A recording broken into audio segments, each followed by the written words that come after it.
I knew the HO was bad, but I never expected them to charge me for their own mistake. It all started when I came home from work one afternoon and found an empty patch of dirt where my 100-year-old oak tree used to stand. That tree had been on my property longer than the HOA had even existed. It provided shade in the summer, held up a tire swing when my kids were young, and was the centerpiece of my backyard. And now it was gone. I barely had time to process the shock when a familiar voice rang out from my driveway. "Zane, we need to talk." I turned around, already bracing myself. Regina Owens, the HOA president, was marching toward me with her clipboard in hand. Her short, stiff bob barely moved as she stomped up my driveway in her ridiculous heels. Before I could get a word in, she thrust a paper into my hands. "You owe the HOA $4,000 for tree removal and landscaping fees," she announced, her lips pursed in that permanent expression of disapproval she always wore. I blinked. "You cut down my tree and now you want me to pay for it?" Regina crossed her arms. "It was an unauthorized tree. According to HOA regulations, large trees near property lines must be approved in writing." I stared at her, trying to decide if she was actually serious. "That tree was here before I even bought the house. It's not an unauthorized tree. It's part of the property." She sniffed, flipping through her papers like some bureaucratic overlord. "Well, we sent out notices about tree inspections last month and you failed to submit an exemption request. So, the board voted to have it removed. The cost falls on the homeowner." I clenched my jaw, struggling to keep my voice level. "Regina, that tree was not in violation of anything. And even if it was, you had no right to remove it without my consent." She gave me a fake, patronizing smile. "The board has authority over landscape uniformity. Now, I expect payment within 30 days, or we'll place a lien on your property." I felt a slow burn of anger creep up my spine. They had overstepped before harassing people over mailbox colors, fining a guy for having his trash cans out an hour too early, but this was outright theft. I took a deep breath. "Regina, you made a mistake, and you're not going to make me pay for it." Her eyes narrowed. "You can try to fight it, but the rules are the rules, Zane." I watched as she turned on her heel and strutted away. The arrogance, the entitlement. She thought she had won. She had no idea who she was messing with. I wasn't about to let Regina and her HOA board get away with this. Cutting down my tree was bad enough, but trying to stick me with the bill for their mistake? That was outright extortion. If they thought I would just roll over and pay, they were about to learn they had picked the wrong homeowner to mess with. The first thing I did was gather evidence. I dug through my property records, found the original survey from when I bought the house, and confirmed that the tree had been well within my property lines.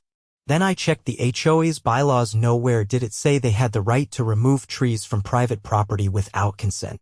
In fact, there was a clause that specifically stated any landscaping changes requiring HOA approval only applied to front yards, not backyards. That was my first opening. Next, I went to my neighbors. Over the years, I had built solid relationships with most of them, and I knew I wasn't the only one who had been burned by Regina's ridiculous rules. I knocked on doors, shared what had happened, and listened to their own horror stories. One neighbor, Mark, had been fined for having non-regulation garden gnomes. Another, Linda, had received a violation notice because her holiday decorations were too bright.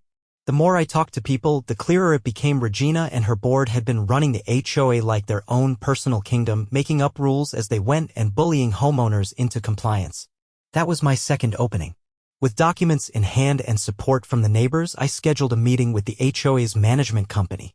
Most people didn't know this, but in many HOA communities, the actual enforcement and legal oversight don't come from the neighborhood board. It comes from a property management firm hired to handle the HOA's affairs. Regina and her cronies might have thought they were untouchable, but they still had to answer to someone. The meeting was set for Friday afternoon. I arrived early, dressed in a crisp button-down shirt and carrying a folder stuffed with evidence. I wasn't going in as an angry homeowner. I was going in as someone who had done his homework and was ready to dismantle their entire operation. When I sat down with the property manager, Susan Carter, I laid everything out in a calm, professional manner. I showed her the property survey proving the tree was mine. I pointed out the bylaws that contradicted Regina's so-called justification for removing it. Then I asked a very simple question. Can you explain why the HOA believes they had the right to destroy my property and charge me for it? Susan frowned as she flipped through the documents. She was a sharp woman, and I could tell she didn't like what she was seeing. After a few minutes, she sighed and looked up at me. "This is a serious issue," she admitted. "The board does not have the authority to remove trees from private property without due process.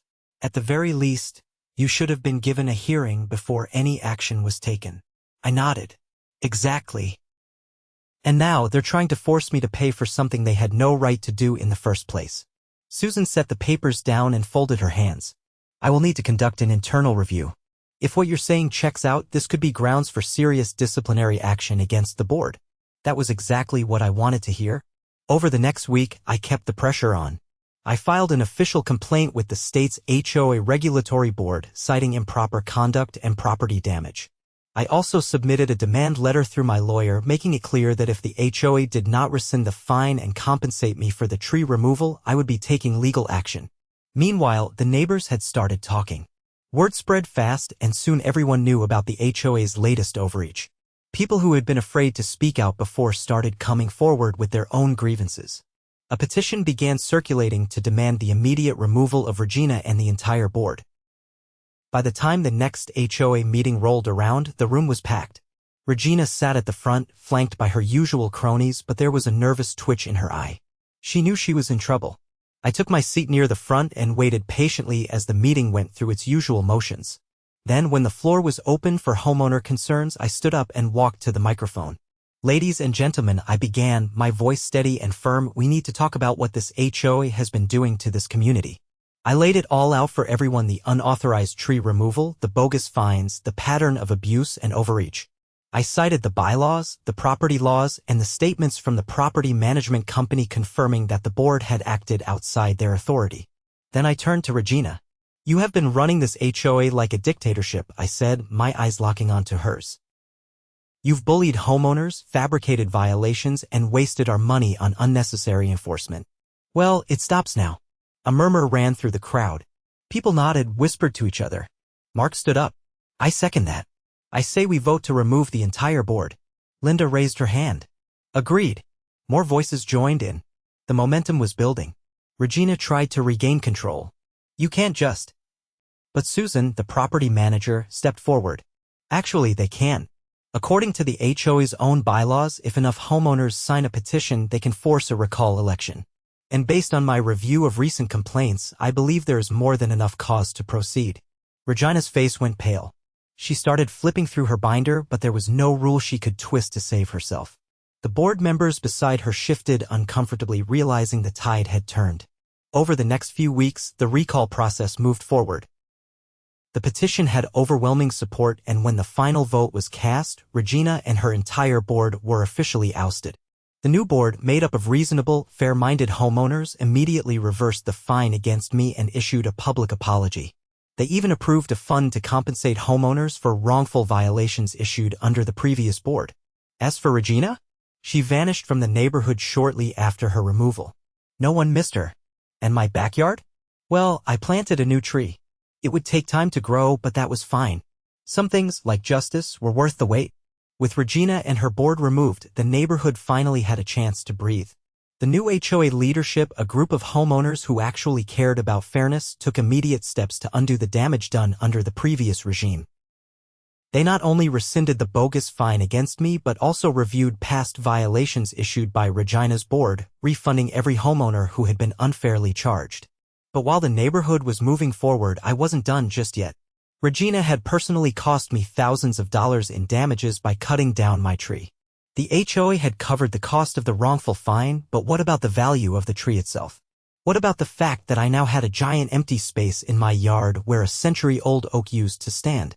I consulted with a local arborist who provided a professional estimate on the cost of replacing a tree of similar size. The number was staggering, over $15,000. Of course, there was no way to actually replace a tree that old overnight, but legally I had a case for damages. And I planned to pursue it. My lawyer drafted a demand letter directed at Regina personally. Since she had acted outside the scope of her authority when she ordered the tree's removal, she was personally liable for the damage. The letter outlined the legal grounds for a lawsuit, citing property destruction, negligence, and unauthorized interference with private land. She had 30 days to respond before we took her to court.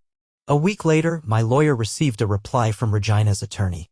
She was trying to argue that she had been acting in her official capacity as HOA president, meaning the HOA, not her, should be responsible. But that argument didn't hold up because the new HOA board had already determined that the removal was unauthorized. That meant Regina had acted independently, making her fully liable. With her legal defenses crumbling, Regina attempted to settle. She offered a fraction of the tree's value, hoping I would take the easy payout and walk away. I refused. If she wanted to avoid going to court, she would have to cover the full amount. Weeks passed and Regina finally caved. She agreed to pay the full $15,000, likely draining whatever savings she had left. She had spent years abusing her power, issuing fines to hard-working homeowners, and now she was the one writing checks. The irony was delicious. With the settlement money, I hired a professional landscaping company to restore my yard. They planted a new tree not as large as the old one, but still a strong, healthy oak that would one day provide the same shade and beauty. The company also improved the rest of my backyard, adding new plants, a stone pathway, and a seating area where I could sit and enjoy the view. The neighborhood, once ruled by Regina's petty tyranny, was thriving under the new leadership. People who had once been afraid of retaliation now spoke freely about their concerns. The new board even hosted community events, something Regina had never bothered to do. The atmosphere was lighter, friendlier. As for Regina, she put her house up for sale and disappeared soon after. No one was sad to see her go. Some people speculated that she had moved to another HOA-run neighborhood, but if she tried to pull the same stunts elsewhere, she would quickly learn that not everyone would tolerate her nonsense. Justice had been served and the neighborhood was better for it. And every time I looked out at my new tree, I was reminded that standing up to corruption was always worth it. With Regina gone and the neighborhood finally free of her overreach, things settled into a new rhythm. The new HOA board, led by level-headed homeowners, ran things fairly. No more arbitrary fines, no more ridiculous rules about garden decorations, and certainly no more unauthorized property destruction. For the first time in years, people actually wanted to attend HOA meetings instead of avoiding them out of frustration. But while the neighborhood had moved on, I wasn't done making sure this kind of abuse never happened again. Regina may have been the face of the problem, but she hadn't acted alone. Her board members had followed her lead, signing off on her decisions without question. Some of them had even pushed for stricter rules, hoping to wield their tiny bit of power over the neighborhood. Removing them from office had been a good start, but I wanted to make sure no one like them could ever manipulate the system again. I met with several of the new board members and proposed a series of bylaw amendments that would prevent future abuse. First, we added a clause requiring any major property decisions such as tree removals to be approved not just by the board, but by a majority vote of affected homeowners. No more secret votes or backroom decisions. If the HOA wanted to make changes that impacted a homeowner's property, they had to get direct consent. Next, we implemented a financial transparency rule. Under Regina, the board had collected fines and fees without ever explaining where the money went. That changed. Now, the HOA had to provide quarterly financial reports to all homeowners, detailing exactly how funds were being spent. If they wanted to levy a fine, they had to provide clear documentation proving it was justified. The biggest change, however, was the addition of a homeowner oversight committee. This committee, made up of residents unaffiliated with the board, would have the power to review complaints against the HOA and intervene if necessary. It was a safeguard against future abuses, ensuring that no board could ever operate unchecked again. With these changes in place, the neighborhood felt more secure than ever. Homeowners no longer feared retaliation for minor infractions. People started investing in their homes again, repainting exteriors, upgrading landscaping, and even organizing neighborhood events. One evening, I was sitting in my backyard, enjoying the sight of my newly planted tree when my neighbor Mark stopped by. He leaned against the fence, glancing at the yard. "It's looking good," he said. "Feels like the neighborhood's finally getting back to normal." I nodded. "Yeah, it does. A lot less tension, that's for sure." Mark chuckled. "You know, I never thought we'd actually get rid of Regina. She had her claws in everything. But you made it happen." "It wasn't just me," I said. "Once people realized they didn't have to put up with her nonsense, they stood up too." Mark shook his head. "Still, you were the one who started it. If you hadn't fought back, she'd still be running this place like her own personal fiefdom." I shrugged, but I couldn't deny that he had a point. One person standing up had given others the courage to do the same. As we talked, another thought crossed my mind. Regina had left, but I knew how people like her operated. She wasn't the kind to disappear quietly. She was probably already looking for another HOA to sink her claws into, another neighborhood to control. That gave me an idea. I spent the next few days doing some research. It turned out that Regina had moved to a new HOA community about 20 miles away, and, unsurprisingly, she had immediately started trying to work her way onto their board. I reached out to a few contacts in that neighborhood and let them know exactly what kind of person they were dealing with.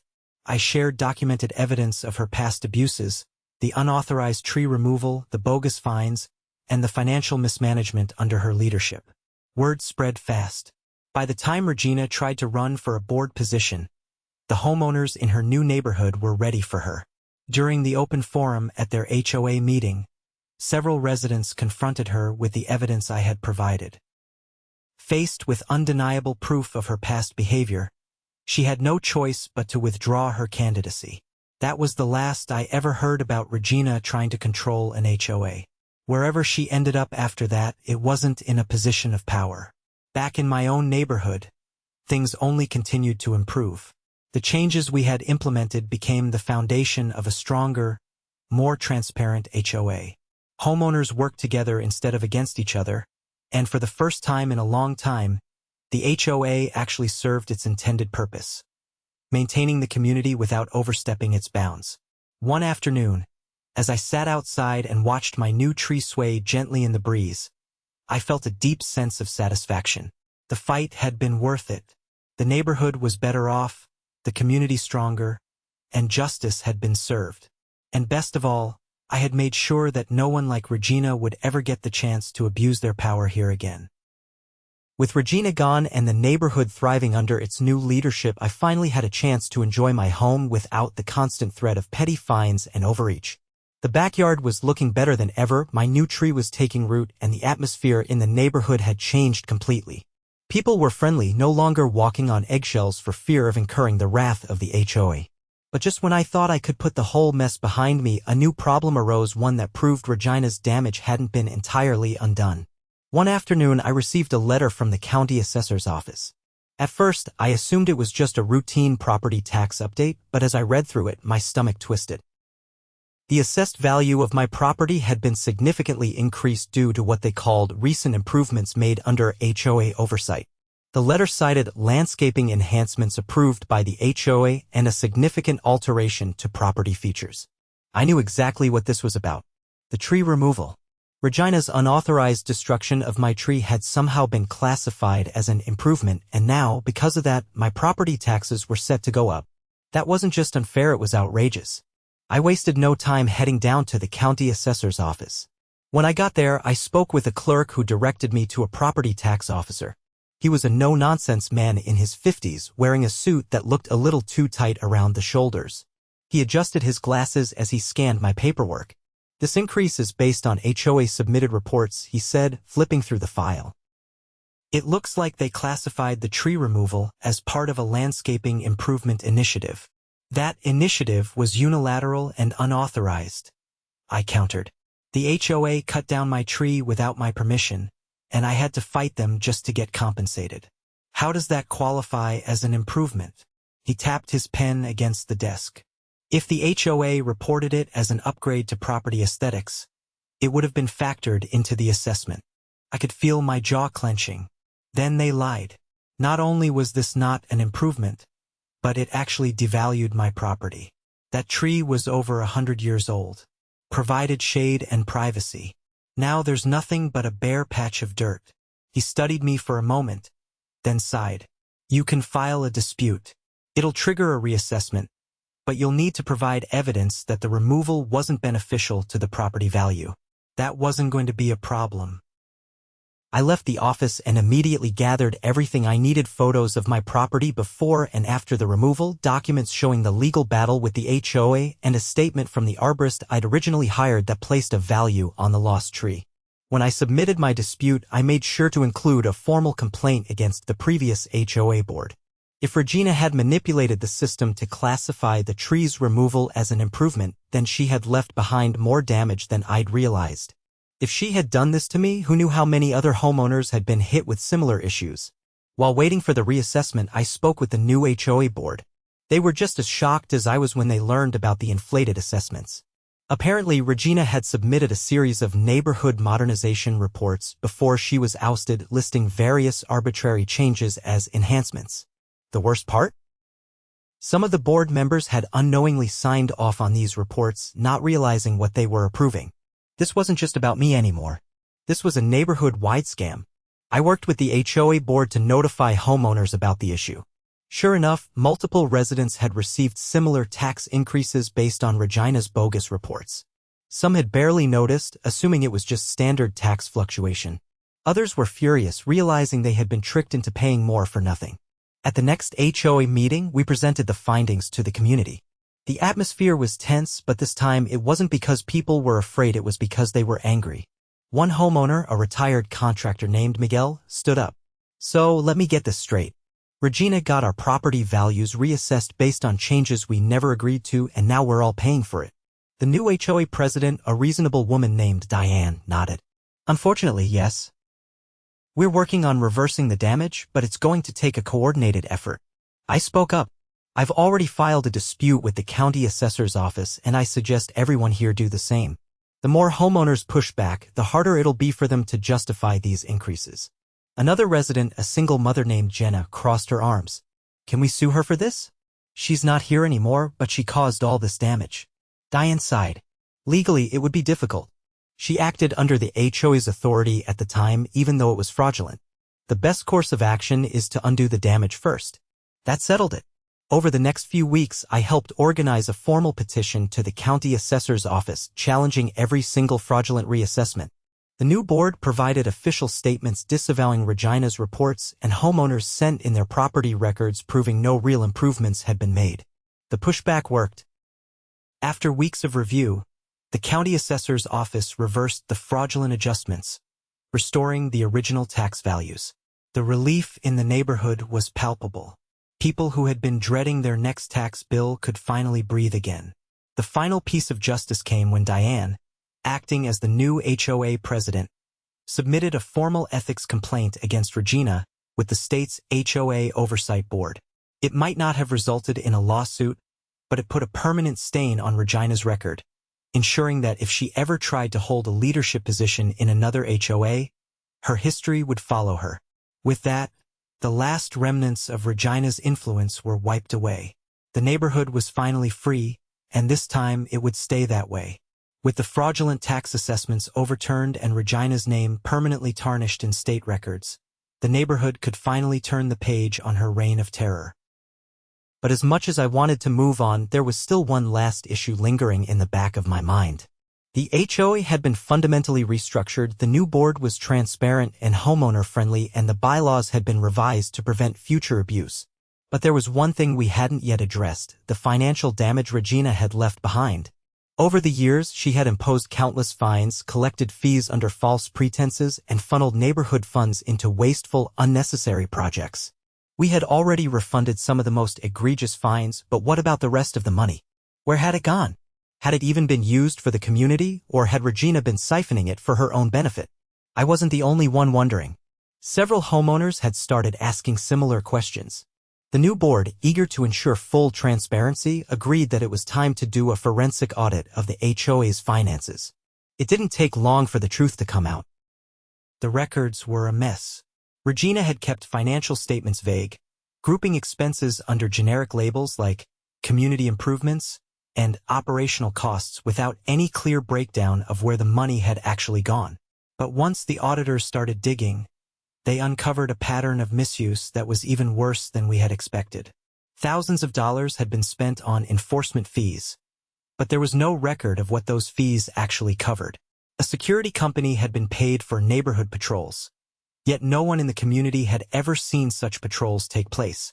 And then there was the most damning discovery of all: a series of payments made to a landscaping company run by Regina's cousin. For years, Regina had been funneling HOA funds into a business owned by her own family. The company had been paid exorbitant amounts for beautification projects. Yet there was no evidence that any of these projects had ever been completed. In fact, the only landscaping work that had been done was the unauthorized tree removals, including mine. This wasn't just mismanagement, it was fraud. With these findings in hand, the new board wasted no time in taking action. The HOA filed a formal lawsuit against Regina for financial misconduct, seeking restitution for the misused funds. Homeowners who had been victims of her bogus fines were encouraged to join the claim, building a collective case against her. Regina, now living in another community and trying to keep a low profile, was served with legal papers within days. She had no choice but to respond, and when she did, her arrogance was gone. She tried to play the victim, claiming she had simply been following standard HOA practices, but the evidence was overwhelming. The payments to her cousin's company alone were enough to sink her. Rather than face a drawn-out legal battle, Regina ultimately agreed to a settlement. She was forced to repay the HOA tens of thousands of dollars in misappropriated funds. It wasn't enough to cover every dollar she had wasted, but it was enough to make sure she felt the consequences of her actions. With the recovered funds, the new board did something Regina had never even considered. They reinvested it into the community in ways that actually benefited homeowners. The HOA dues were lowered for the first time in years, unnecessary restrictions were removed, and real improvements were made to shared spaces. The neighborhood, which had once been a battleground of petty fines and enforced uniformity, became a place where people actually enjoyed living again. There were neighborhood barbecues, community cleanups, and even a small park renovation. Standing in my backyard one evening looking at the new tree that had started to flourish, I felt a deep sense of satisfaction. What had started as a personal fight against injustice had turned into something much bigger, a movement that had united the community and taken down a corrupt system from the inside. Regina had thought she could control everyone through fear and intimidation. But in the end, she had only revealed her own weaknesses. And now, the neighborhood belonged to the people again.